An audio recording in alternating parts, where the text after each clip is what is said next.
There are 168 hours in a week. We go to church for 1 hour. What about the other 167? Cue this podcast.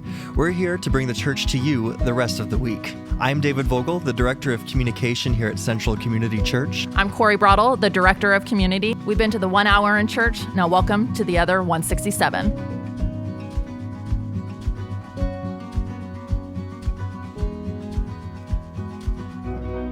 Well, welcome to 167. We are in our second week of kind of a special little series we're doing in the podcast. And before I let Cori take over and say what we're actually talking about, we have Pastor Aaron Varner here talking about these things with us. So thank you for coming, Pastor. Absolutely. It's great to be here. So we are talking about Central's core values, and we have 7 of them. If you missed last week's was community, so go back and listen or watch that. But the next one, what we're going to talk about today is excellence. And then Excellent. Excellent. Nice. Good throw in. Thank you. But then we'll have nurturing, truth, reconciliation, authenticity, and leadership. So we're going to go right into excellence. And Pastor Aaron, can you define it for us? Yeah. So each one of our values has kind of like this catchphrase underneath it. And as you guys know, you're on staff, but we went through all of these on staff and took one a week. And so what we tried to do was just identify where we saw each one of these values in our staff, but then also how could we live these out? So this excellence is saying great is not good enough. That's the catchphrase for that. I'll be honest with you. This is one of the harder ones for me because sometimes I'm like, that's good enough. Right. But when I'm living out the values of who we're trying to be, excellence is great is not good enough. It's always striving for something better.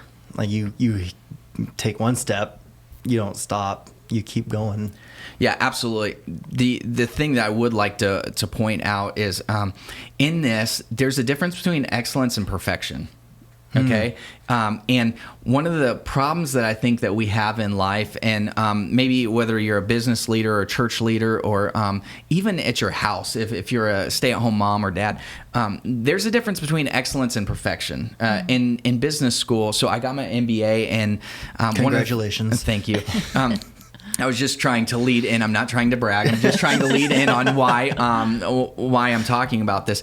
But they talked about in 20% of the work that you put into a project, you get 80% of the work done. Okay, yeah, the so 20-80 rule. Yes. And so a lot of times we talk about in church that 20% do 80% of the work or something like that. But here in the business world, we're talking about when you're doing a project, you get 80% of your project done in 20% of the time.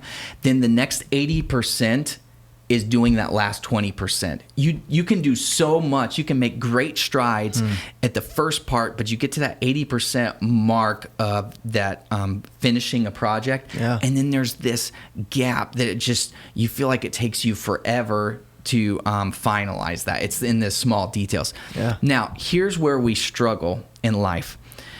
We are not okay with just 80%, okay? We want perfection. We want 100%. So the stress, the anxiety, the worry, I believe in life comes from the 80% to the 100%. We're living life at an excellent level at 80%, but we're not satisfied with that because we see people around us living this perfect life, although they're not living a perfect life. Yep. We compare ourselves to that. And so we get anxious and we get worry out of this gap between excellence and perfection. Okay? So my personal thing and what I also try to talk to our staff about is living life in a way that we are doing things of excellence. We're not just great is not good enough, but excellence is what we're striving for. Perfection, if you're worried about perfection, number one, you're never going to be perfect. Number two, you're going to spend more time from that excellence to perfection gap than you are from starting something to getting to excellence. Right. Does that make sense? Somebody told me recently, give it your best. You don't have to give it your all. You have, in that scenario, we were talking about, work-life balance. Yeah. She said, give work your best, but don't give it your all because you got to have more to give when you get home. And I thought that really kind of hit home for me. Yeah, and excellence is knowing what you have to give and what you can give, and making sure that that you take that and work on that well, and say, okay, to be excellent in 3 different things today, I'm going to have to give some here, and some here. Right. That doesn't mean I'm going to be perfect in all 3 areas, nor does that mean I can expend all of my energy on this first thing, because then I can't give excellence in the second and third thing. Right. Is there any breakdown of excellence that you can give? Like, I don't know, I'm like thinking about like the consistency. Like that's a way, like just being consistent is you being excellent. Does that make sense? Yeah, absolutely. And I would say consistency is a part of it, but then also as you're growing in your relationship with Christ, it's no longer about consistency, but it's about growth as well. But it's all filtered through with expectations. Okay, I like this word expectations, but I also hate the word expectations. One of the things that Nicole and I started going through as we got married was healthy expectations. There was a time we lived in Berlin, Germany, and she just started crying one night, and I said, "What's going on?" And she said, "I'm a horrible wife." And I said, "What are you talking about?" She's like, "This is the 3rd night this week that we've had frozen pizzas." And I was like, what you don't know, so you guys need to know this. I lived in Berlin for a year before we got married, and then we lived there together for 2 years. What you need to know is before we got married, I probably had frozen pizzas 4 out of the 7 nights because I loved their frozen pizza. That is me living my best life. I'm like, what are you talking about, a horrible wife? This is an awesome wife right here. And she's like, no, because she had this idea of what the perfect wife, an excellent wife was supposed to be. And I had this idea. We hadn't talked about those, and her expectation for what she was supposed to be doing in our relationship was so much higher than mine was. Yeah. And so I say all that to say excellence it's filtered through expectations. If you're able to know what you expect, but if you shoot under what you expect, you're never going to reach excellence. But if you shoot to what other people expect, you're never going to reach it either. It's figuring out what are the expectations that are out there, and striving through with God's strength. Can I get to that place, and what do I need to do to get to that place? And remembering that excellence, perfection, and expectations are 3 different things. Wow. But there is a level of always trying to do better, of always trying to improve and maybe go the extra mile or find the creative solution to it. So it's also not settling with what's good. Right. And what was excellent yesterday maybe isn't excellent today. Exactly. Because as we mature in our faith, as we mature in business, as we mature in our relationship with one another, if I loved Nicole the same way that I did 11 years ago when we got married, it would no longer be satisfying for either one of us.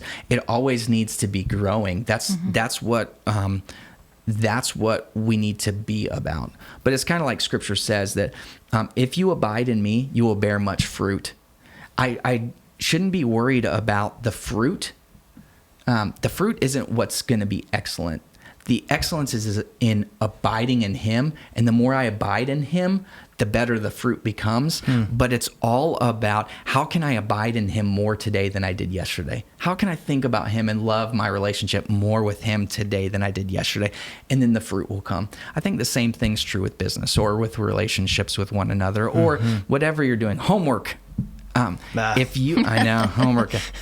If you think about how can I do this a little bit better than I did yesterday, and yesterday I felt like I was excellent, then I think you're on the right track. Yeah. So I just kind of thought about a book that I've read a few years ago. It's called The Best Yes. Yeah. And so when you were kind of talking, I was thinking about all the things that we have in our life and how we can surround ourselves with a lot of stuff and a lot of busyness, and where we can't focus so much on like one thing or a couple things. And so you can be really good at all this stuff, and you can have good relationships. You can be a good mom, but we are called to excellence. So we are called to be great.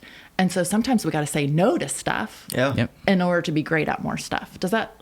Yeah, you sense? bet. Yeah. It's identifying what you can and should do, and then making sure that you're aligning your checkbook, your time, and your relationships, everything, so that you are aligning yourself with what you can and you should do in life, in my opinion. Yeah, that's good. Yeah. Well, thanks again for being here. Again, if you haven't listened to the first one, we did community, so make sure you check that out. And we will be back next week when we talk about nurturing. Thanks again for being here, Pastor Absolutely. Aaron. Thank you. Thanks for listening to 167. Please leave us a 5-star review on Apple Podcasts, Stitcher, or wherever you're listening from. And to keep up with everything at Central Community Church, follow us on Facebook and Instagram. And if you want to watch us record this podcast live, find us on YouTube. We think the 167 hours between church services are so important, and we hope you'll share this episode with your friends. Join us next week.